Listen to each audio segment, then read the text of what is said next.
আমার ছোট্ট এই কুঁড়ের ঘরটা আমি কিভাবে তৈরি করলাম আজ তোমাদের সাথে শেয়ার করব। প্রথমে কিছু মাটি ভরে নিচ্ছি, জমিটা নিচু যার কারণে কিছু মাটি ভরতে হলো, নয়তো বর্ষাকালে পানি উঠে। তারপর ইট গেঁথে নিলাম।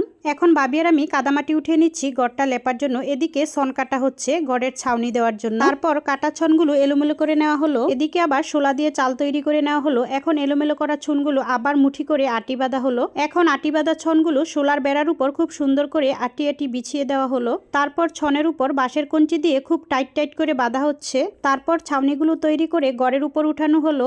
এদিকে তোমাদের ভাইয়া সাইডের বেড়াগুলো দেওয়ার কাজ করছে, সাথে ভাবিও কাজ করতেছিল। ঘরের কাজটা মোটামুটি কমপ্লিট হলো। সামনের যে খালি জমিটা আছে ওইখানে সবজি বোনা হয়েছে। চলে আসলাম 2 মাস পর। এই যে গাছটা দেখতে পাচ্ছ, এটা হচ্ছে থাই পাতা আর এটা হচ্ছে কারি পাতা।